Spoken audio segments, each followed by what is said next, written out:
Welcome back to LFC Talk. It's been a while, it's been a few weeks. I'm here with my favorite podcast partner. This podcast is nothing without David Fairclough. So we've had a break because we've had some hurdles in the ocean, should we say, the life ocean. How are you now? It's so nice to see you. Yeah, it's good, and I'm glad to be back. I said to you before, it's nice to be back doing normal things. I've had a difficult couple of months, experienced something that was totally unexpected, and I've had one or two little challenges along the way. But I feel great now, and I say back to normal, mostly normal, and mobile, which is a great relief. Because it was such a shock to all of us, but obviously the biggest shock for yourself when you woke up with a stroke. Yeah, luckily I was at home. Could have been anywhere. I'd just returned from a holiday a day or two earlier, so had it, happened maybe when I was in Spain, who knows how difficult that might have been. So yeah, I'm fortunate that I was at home. Help was at hand, and having one or two sort of friends in the medical world didn't do me any harm actually over the period that I was in and out of. I was in hospital largely. But a stroke is so scary, and how was it waking up? What was that for you? Well, I didn't know what was happening at the time.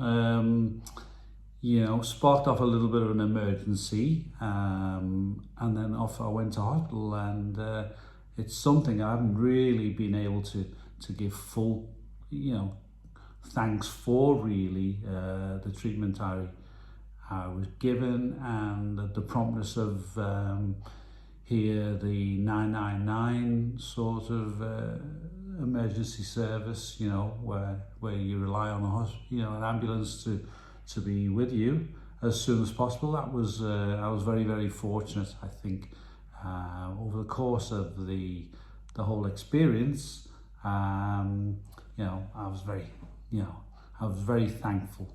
I met some really nice people along the way who were very helpful and caring. And you worked really hard now to get back where. Sitting here doing a new podcast again, what I've been most impressed with, David, is your attitude to take on challenges in life. You're just thinking what you've learned from this, and it's unbelievable. Well, it isn't something that everyone will, experience. It's something that's unfortunate. But, and as it's been said once or twice along the way, the fact that I was a sportsman has helped my sort of recovery, quite a quick recovery. Not a full one, but one that's enabled me to get up and about again. And I've actually been to Anfield as well along the way. So, some of the I don't know, the characteristics that I've had, that helped me to become a footballer has helped me to get over this. And what I would say, I think you said before, what would you say to anybody who's suffered these type of events is positivity, and that's something that I've tried to maintain. I set myself targets. Initially, I said to my pal, I'll be at Anfield next week. He said, I don't think you'll be at Anfield next week. And he was right. I didn't make that. I didn't make that game. I can't remember which one it was. I didn't make the Rangers game, which I was looking forward to. But I set myself, these little targets to get to. I eventually got back to Anfield for the Leeds game, which wasn't, probably wasn't the greatest one to go back to. But I have a friend who has a box in the Dalglish stand, and it was nice to get out, and it was a little bit of normality. And as I say, by setting myself these little targets along the way, I had a fundraising event that my family sort of put ourselves front and centre of, and I wanted to be there for that event, you know, in the last days of November. So I've reached some good, you know, I've had targets and I've reached the targets, but as I say, I would endorse the idea you have to be positive, and although it can be scary, I think you can be inspired by plenty of other people who are going through maybe, you know, worse things than I actually had to suffer.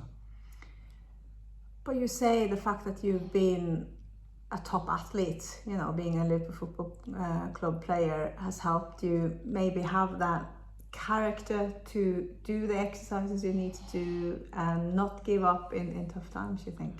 Yeah, maybe. You know, in football, you face lots of challenges, ups and downs along the way.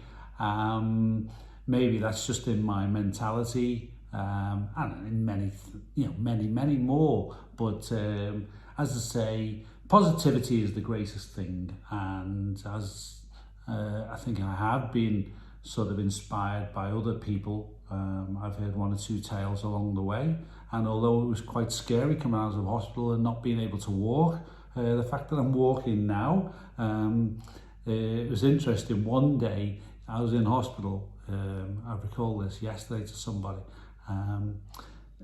A nurse said to me, I changed direction. At that time, my legs were very unsteady, and she said, "Oh, that was a good change of direction." I said, "Well, that was one thing that used to be said quite a lot of me in the years gone by." But football seems an awful long way away at the moment. But I'm walking, I'm up and about, and I'm very thankful of that.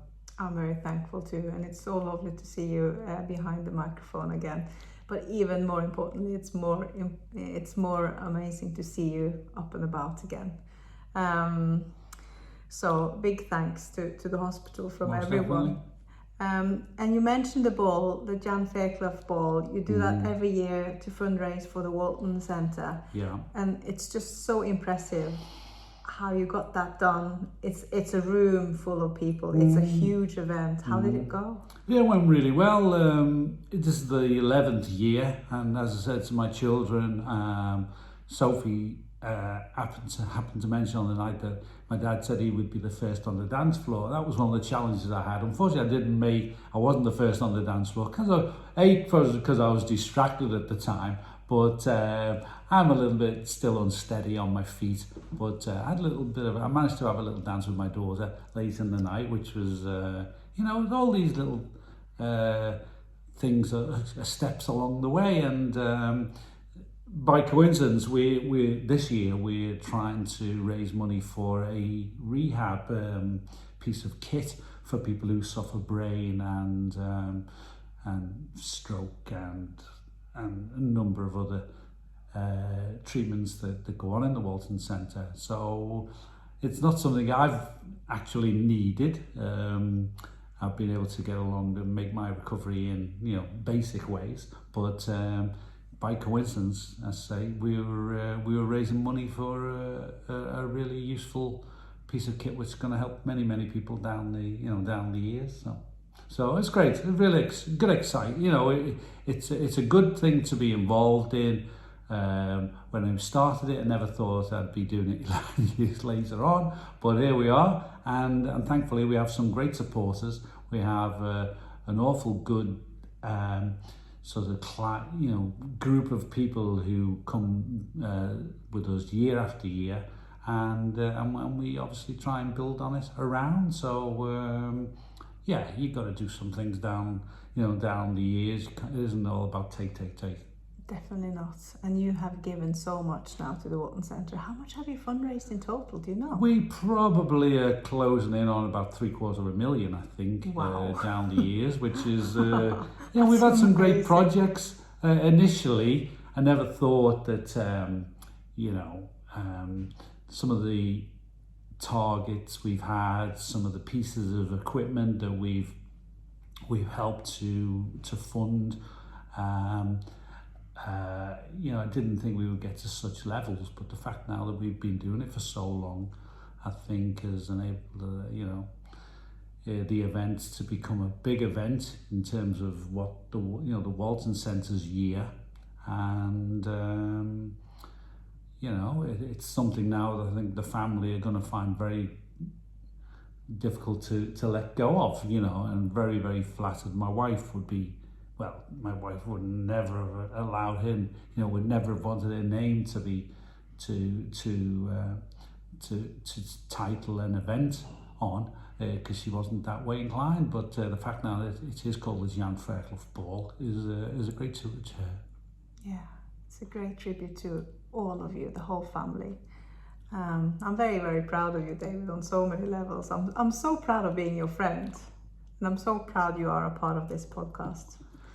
Yeah, well, obviously, we're both Liverpool fans, and this has given us a great outlet to air our views, to bring some great subjects to the forefront of some people's minds, and it's been a course of good, I think, the years now that we've been doing it. I say it's a little bit of a pity maybe that we've not been able to maintain over the last few weeks, but to relief to be back here and carrying on what we do. The weeks are not really the same without our weekly chats about the Reds, and that's exactly what we were going to do today, David. We are, as you said, we missed a few weeks, which I think everyone in the whole entire world will understand. And we have so many weeks and months and seasons ahead of us, so we're not going to stress about that. But what I was going to ask you to do is to sum up the season so far, because you just mentioned the Leeds game, and that is probably my biggest thorn in my eye this season, the one that really hurt, because I've been so positive the whole time. I'm like, it's an early season, we just need a little time to warm up. It's an anticlimax from competing for every single trophy till the bitter, literally, end, in both, Premier League and in the Champions League. And we lost by not just 1 point, but 1 goal in both of the competitions. Which, the margins are so ridiculously small. So I've been thinking about that, how hard it must have been for the boys to turn around after such an effort of racing to the bitter end, to the final whistle, the whole season. The pressure, the emptiness afterwards from then being left with only 2 cups and miss out on the big guns. So I've been excusing all that. But then when we hit the Leeds game and Virgil van Dijk lost for the first time at Anfield in his career in the Premier League, I thought, this season is over. Obviously, it might not be. What's your take? Well, I think the Leeds game was the low light of the season so far. We've had some little stumbles along the way. The start wasn't as good as everybody had hoped in view of the season last year. I think most people thought we would pick up where we left off. There have been excuses made and lots of, we've all had our ideas about what has gone wrong. Maybe the club have suffered from maybe not refreshing the group as much as they should have done. So the transfer window was a bit weak? I think maybe we were a bit reluctant to, all confidence, Jurgen showed his confidence by saying he felt that we had a great mix of midfield players, but I think it's been shown that the midfield areas have been weakened, not maybe as strong as we've had in previous years. Injuries have struck, which nobody can sort of you can't see them, but you have to be prepared to fill the void when it occurs. And maybe we were a little bit guilty, as I say, of not refreshing the squad in necessary areas. I think losing Mane has been a huge blow. Personally, I'm a big fan of Sadio Mane, and we probably, like a lot of occasions, sometimes you don't realise what you're missing until it's gone. And Mane, I think, gave us a great deal. His contribution was wasn't just in scoring goals. So that's been a loss. But you know, we're looking for consistency. I thought perhaps consistency was on its way, particularly after the West Ham game, having 2 good wins on the bounce. Not, you know, by massive margins, but still 1-0 wins against some of the tougher opponents is fine. And we needed that consistency. We looked like we'd found it, but then we went and suffered the loss at Nottingham Forest, and then the Leeds result came on the back of that as well. So, but that's a little bit of a pattern, though, David. You know how we are losing against the weaker opponents. You know, we are losing against the guys who haven't won a game all season, basically. That it's like a little bit of a Robin Hood attitude. We give to the poor and we steal from the rich. Yeah, very true, I think. Very true. Is that a mental thing, though, that you can't sort of mobilise? I think it can only be something in the mental approach. I think, motivation? Perhaps, and you know, it's said all the time how difficult the Premier League is, and you can't underestimate any opponent, but maybe on occasions, and despite Jurgen's warnings and probably his team talks, the players have been a little bit guilty of getting off to a sloppy start. I think that's shown in the amount of goals we've given away. We've given leads away to so many teams, and we've made life very, very difficult for ourselves. I think it's always said, you know, get out there, have a good start, you know, start off in the right way. That's crucial, and has always been the case for you know since football has been played. But we seem to be particularly guilty of that, gifting teams a bit of a start, and once you're fighting, once you give somebody something, you know, you build their fortitude grows, and you give them something to hang on to. And I think we've made life very, very difficult for ourselves this season. But hopefully, you know, this period, which is a new experience for most English players anyway, having a winter break like we've had, and the boys are set to have a couple of weeks out in Dubai, warm weather training. So by the time they come back on the 19th of December, or playing back in action on the 19th of December, they'll be really refreshed, and we all know what Liverpool have to do in the next half of the season. Also, we don't really have that many on duty for the national teams during this World Cup. We've got Virgil van Dijk, we've got Alisson Becker out there, we've got Hendo, we've got Trent, and a few more. It's not like the big squad. Like the last championship, we had so many more players playing for the national teams. So in a way, the bad start is kind of protecting our players from playing in the World Cup, which is from an egocentrical point of supporter view here, brilliant. Maybe not for the players themselves, because it is a great honour, isn't it, to play for your country. Yeah, and maybe in some of the players' minds, form in the first part of the season has been a little bit, has been held back because they wanted to go to the World Cup. Psychologically, sort of unbeknown, maybe players have sort of not delivered their best performances for fear of picking up injuries. That's only, that's a maybe. It's not the full reason. But I think, one or two of the players have not made their international squads, which is a good thing. And so Jurgen will have a healthy group with together in the Middle East when they have their training camp.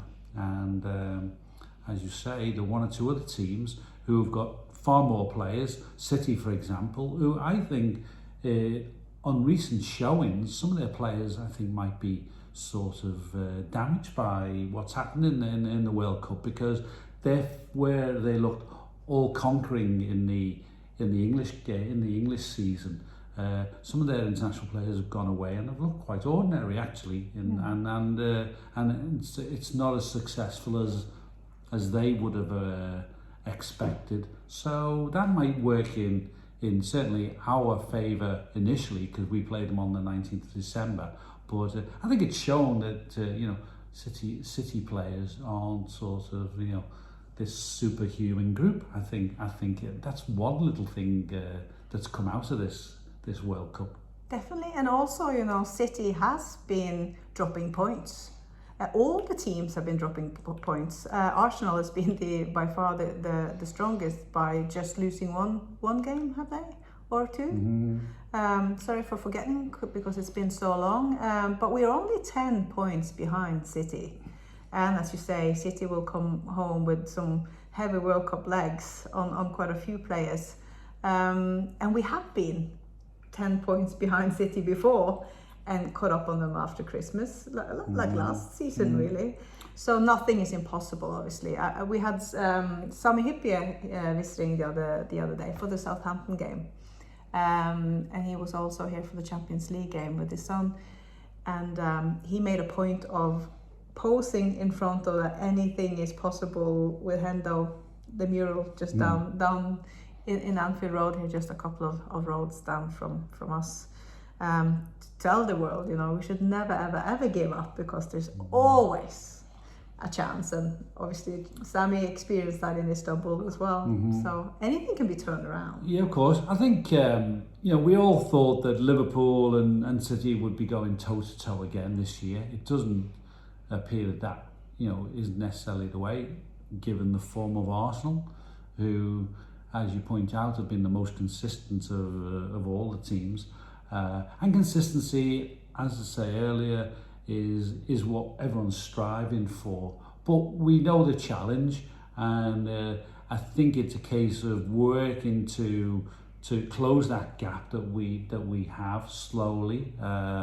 Expectations probably are not as great as they were in August. But anecdotally, there have been stories. I know some of my ex-teammates have recalled this in I think it was season 81, when this time, just before Christmas, Liverpool were 12th in the league, only 81. To 81, only to wake up in the second half and ended up winning the championship. So with a couple of games to spare. Yeah, very much so. So it's not a done deal, so to speak, and I think you, like everything else, you set your little targets. Maybe the first battle is to start closing the gap in teams who are fifth, sixth in the group, get into then top four, and then who knows where you go. And we've got all the big teams to meet anyway, so there are plenty of points to go for. Yeah, and also, there's just so tight in the top. We're only like 4 points behind Manchester United in fifth position. We're in sixth, so we are climbing. So it's easy to catch up with fourth, third, and fifth. It's not a big ask. It's just if we can climb all the way up and get Arsenal. Well, everybody will suffer their sort of Leeds days, so to speak. Mm-hmm. It's you have to expect the teams will drop points along the way when they probably look unlikely to. We've now got to get that out of our makeup. We've had our blips, the losses to Forest and Leeds are a thing of the past. And we don't allow that to happen again. I think that will be something like what Jurgen will be demanding, as say in the second part of the season. So we are Liverpool, and at the end of the day, strange things have a way of happening at Anfield. So who knows? Who knows? But we do know that Arsenal have been impressive this year. As a Norwegian, he's kind of not getting the accolade he deserves, Martin Ødegaard, for being this season's captain for Arsenal and really, lifting Arsenal's game, because he's in the shadow of another Norwegian, which is obviously Haaland in City. But Ødegaard and Arsenal have been impressive. Yeah, very much so. Consistency has been their key. They've got a great confidence. Last season, people were writing sort of Arsenal's obituary. But this year, with one or two key signings, strong mentality, a youthful group, the form of Odegaard has been impressive. Much has been spoken about him down the years. Liverpool were linked with him many years he came ago. On trial when he was 16 years old. 16 years old, and so we had maybe an opportunity. I think he was a Liverpool fan in his younger days. So all credit to him, because being sort of talked about as perhaps one of the top wonder kids on the scene, he slipped out, went and played in the Spanish second division, and got himself back into the forefront, and all credit to him, because he has been performing well, scoring goals, confidence of being captain, responsibility seems to suit his personality. So he's one of the major reasons why Arsenal are where they are. And he will benefit like Haaland from having this month free. Unfortunately, Norway didn't get to the World Cup, but for those, whilst they'll be disappointed not getting to the World Cup, from a personal point of view, they'll benefit from having these few weeks free. Definitely. Moving forward though, David, do you think when Jurgen Klopp looks back on last season, where he went for all the competitions, do you think he'll do the same this year, or do you think he'll take the foot off the pedal for maybe the League Cup and the FA Cup? Or? No, I think you have to go for everything that's available. I think, whilst we try and make excuses at times or look for reasons, as I say, the expectancy of the fans is to go for everything, and then they won't take it. In the years gone by, we've seen opportunities go by. We've allowed opportunities in the League Cup and in the FA Cup to sort of slip by. Maybe because the managers have not felt it the priority. But I think just seeing how much we all enjoyed last year, visits to Wembley. They're great occasions to be a part of. We love winning trophies. I don't think we can afford to be half-hearted about any opportunity that we have. We're still in all the cups. Some great moments to look forward to. The Madrid one maybe being the highlight. City, of course, 19th of December comes as an interesting part of the season for many reasons. We're still in there fighting, and I think history and tradition shows that we love to defend the cups that we have on the table, so to speak.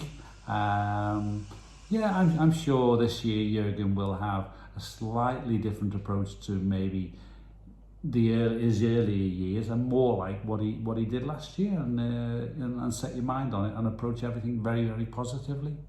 And what we haven't even touched on is all the injuries we've had and been unfortunate to carry with us on key players for the first half of the season. Now with this period, we have plenty of time for them to recover and be back on track and play for us. For the next half, which I can't wait. There's a few we miss immensely, like Diaz. He was such a key player for us. When no one else would step up, he would anyway. He's been completely not dependent on the collective of form. He's always on form by the looks of things. So yeah, Diaz is so full of energy. He's crucial to our style. Is all action style, what he gives you, like Mane. It isn't just goals that you're going to get from Diaz. So big loss. We've said the weeks that we've had now to rest you know, the likes of Firmino will benefit from having 3 or 4 weeks off. But didn't that surprise you how they didn't pick him for Brazil? On form, I can understand why personally, but I think that might work to his and our benefit on a personal note.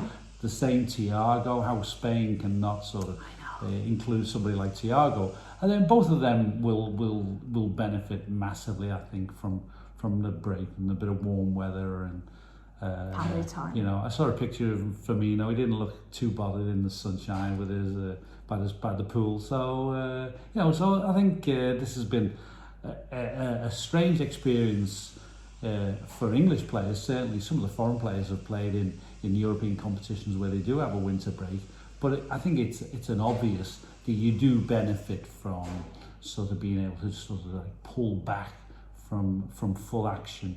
Get a little bit of a breather, and for some of the players, it'll be good to have like maybe a new pre-season sessions, you know, and they form the basis of your fitness. I think you know, I'm hoping we're one of the beneficiaries of this break. Because after the break, there's so much football waiting for them and for us all. Because we're going to jam in all these games that we're not able to play now, plus a few when the Queen passed away as well. So there's just so much in the mix to play for, and it's nice to have some freshly rested, sun-baked bodies to bring on the pitch. Well, strangely, we've been one of the bigger teams that have, as you pointed out earlier, that probably not had as many. Players away on international duty as others. Chelsea will have a lot of players away. Manchester United have a lot of players away of all different types. So the fact that we've had, as you know, again, you pointed out, the indifferent form has rebounded a little bit. Some of the players have missed out because they haven't been on their best.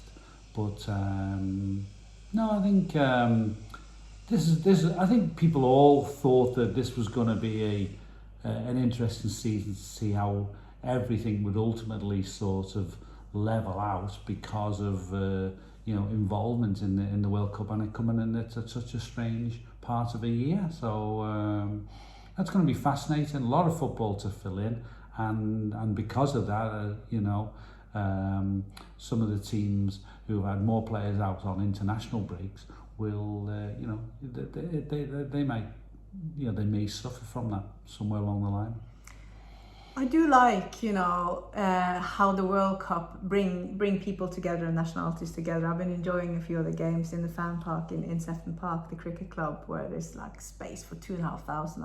I've seen a couple of the English games there, and it's great atmosphere. But it is a strange one because it's winter and people are starting to sort of tune into Christmas. But because it's the World Cup now, David, I would love to hear your favorite World Cup memory of all times. I can share mine first while you think. Mine is definitely Maradona's hand of God. You can't mention that. That's what he said. But he, I was in primary school, and I was finally old enough to sort of really sort of have the attention span to sit in front of the TV and just to watch Maradona warm up, you know, while he was doing all the keep-ups, and he was like, he just made everything look so easy, and he was so handsome for, you know, I just could not believe it. And it was like bringing Argentina up to the Arctics of Alta. It was a lovely little memory, and it made me really fascinated by the World Cup. Made the world little. I think the fact that all previous World Cups have been held in summer, you know, bring a certain magic about, you know, your memories. But for me, unfortunately, because I'm much older than you, my biggest memories relate to 1966, and I was lucky enough. I was only I was 9 years old. I went to the World Cup final. So Wow. So in those times, I never thought probably the importance of it at the time. You think, well, you know, how many World Cups had there been up till then? Maybe about 5. And England, it wouldn't be England's sole appearance in a World Cup final. But the fact that it has been, and people talk about 66 still, it's something that we as a footballing nation sort of, you know, hold dearly.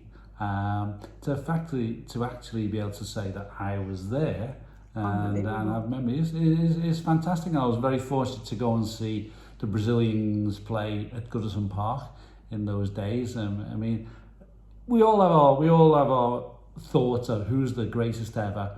I grew up in the time when Pelé was the king, and for me, Pelé will always be the king. I think before Pelé, or since Pelé, all the things that, you know, you see, he was the first to do certain things, and granted, players for me who have followed on have tried to emulate and probably have improved on some of the things he was doing, but nobody was doing what Pelé was doing in the 50s and the 60s. And so for me, he remains the number one. Without Pelé, there would have been no, you know, I don't think Maradona would have been the player he was, and so on and so on. So I was very, very fortunate to be a part of the 66 World Cup. It's so wow. You're very, very, very lucky. This World Cup, it's a lot about, you know, the final World Cup for both Messi and Ronaldo. And leading up to the World Cup, Ronaldo didn't have the best of warm-up, going out, slaughtering the club and the owners the way he did. What's your take on that? I think there was method in his madness. I think he knew what he was doing. I think it hasn't been going well for him. He's looking for a way out of Manchester United. Whether or not he thought he was maybe going to pick up something a little bit more attractive than perhaps it looked like he's looking at the moment. But he's on, you know, he has to accept, I think, that he's 37. For most players, he's not short on ego, Ronaldo. A lot of players get to, you know, early 30s maybe, and accept that their sort of their career is sort of not going to be all on an upward curve. But for him, he seems to find it hard to accept that, you know, you have to sometimes be a bit part player as you know, to be playing at the age that he's at, I think is a credit to him anyway. But, you know, I think he should accept it more, what has been happening to him at Manchester United. And if he had done, then he would probably still be in a good situation. But I think that's frustrating, again, because of his ego. And I think probably he's going to, I think he's done himself an injustice, because he's not, you know, he'd have been better sitting tight, I think, and accepting it a little bit more. Because he's such a club legend. He's hurt a lot of supporters by slaughtering the club and being so disloyal to the club. So it's a sad saga, I have to say. I think fans, you know, they whilst they may have the odd grievance against club, at the end of the day, through thick and thin, you stick with your team, and you don't want to hear, you know, huge criticisms of what's happening. We all have our ideas and we all have our thoughts why, you know, club could be better at this or that.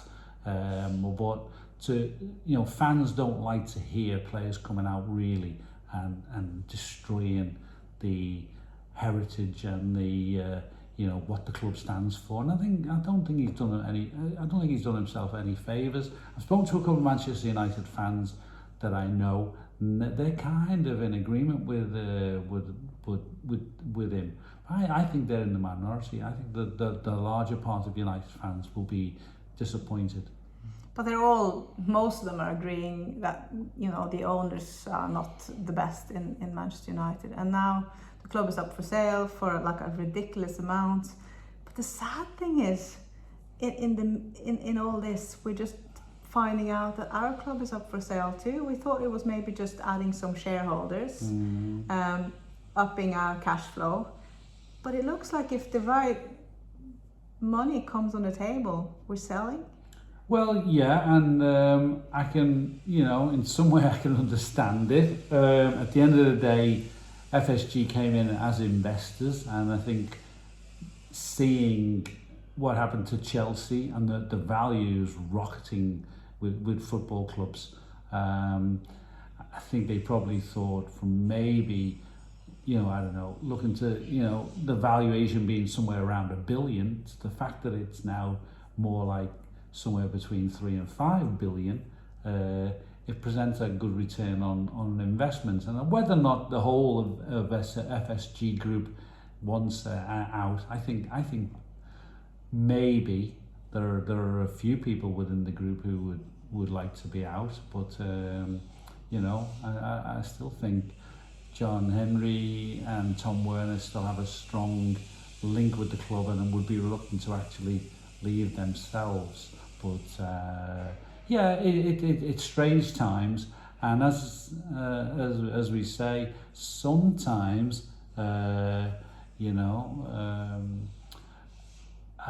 football, nothing surprises me in football now. I was maybe a little bit more surprised to hear Manchester United sort of being open to take over.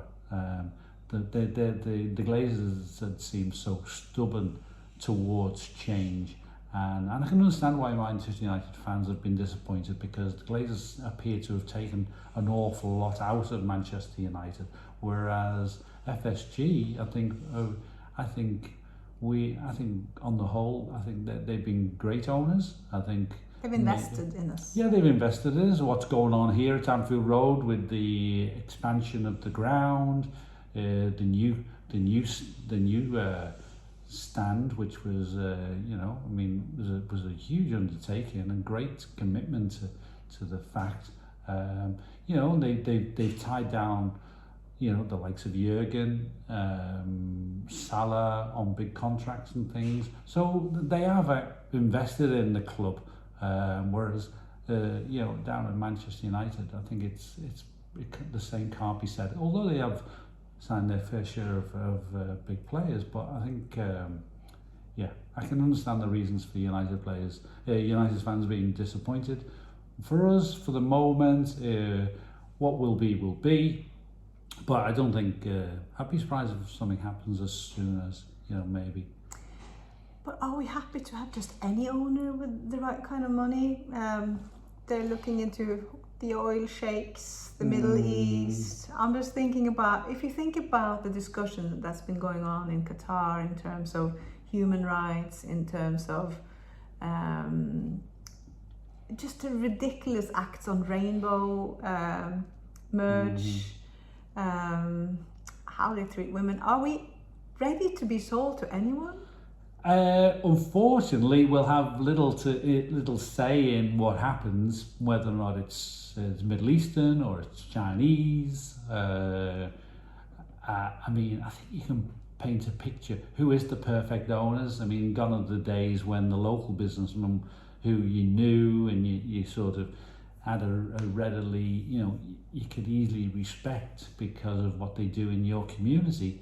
Those days are gone, and I think now, because of the nature of football, it's become a monster, and unfortunately, there are only these huge, be it a nation like Saudi or Qatar, taking over football clubs. But yeah, I think what will be, unfortunately. I think fans can jump up and scream all that they want. At the end of the day, they can only have so much of an impact, I think. But as I said earlier, I think FSG have been good owners so far. I'd like to see them continue, and who knows, that still may, be the case. I hope so too. I'm okay with them getting in some more shareholders and get some more cash flow, but I don't want them. They've invested so much in the club culture as well, understanding the club and the club values. They really have. So now let's cross our fingers that we're not flying away on some carpets to the Far East. David, you are going to take off on a little holiday. So next week we will play a Sammy Lee special for you all. But talking about legends, I just want to, before we end this podcast, I would like to honour a friend of ours. He's been on the podcast several times. He's been on Hotel Tia. many times doing legend talks, and we're talking about David Johnson, who we sadly lost last week. Yeah, it is a sad loss. He had huge personality, Dave, huge charm.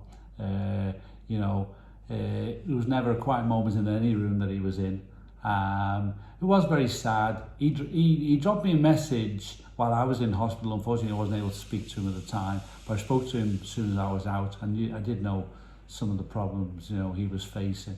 We had a nice, we had a friendly chat, as we always have done. And unfortunately, he made me aware of a difficult situation he was in, and I was very disappointed to hear Dave sort of passing away.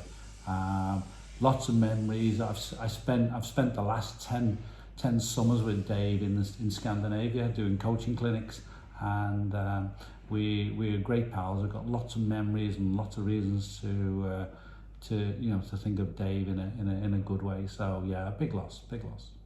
Always full of fun stories, always time for everyone, and he was such a fine footballer as well. So I just want to send out lots of love to all of David's family and friends, and all of your teammates as well. Because it's like a family, isn't it? Very much so. And a lot of us were very moved. I was speaking to Graham Souness a couple of weeks ago after I'd come out of hospital, and I was saying, Dave's not well. Graham maybe didn't appreciate that he was as ill as he was. But was really everybody knew Dave will be shook up, because, as I say, his personality was so massive, and he had great charm. Thank you everyone who's been listening to this. We will be back, but most importantly, you're back, and I am loving it, David, that you're back. It's been wonderful to chat football and World Cup and all sorts of stuff with you. But the most important thing I take away from this week and seeing you again is think positive, never give up, and that goes to both your personal life and Liverpool Football Club. Yeah, most definitely. We're all faced with challenges, and be positive and confront those challenges.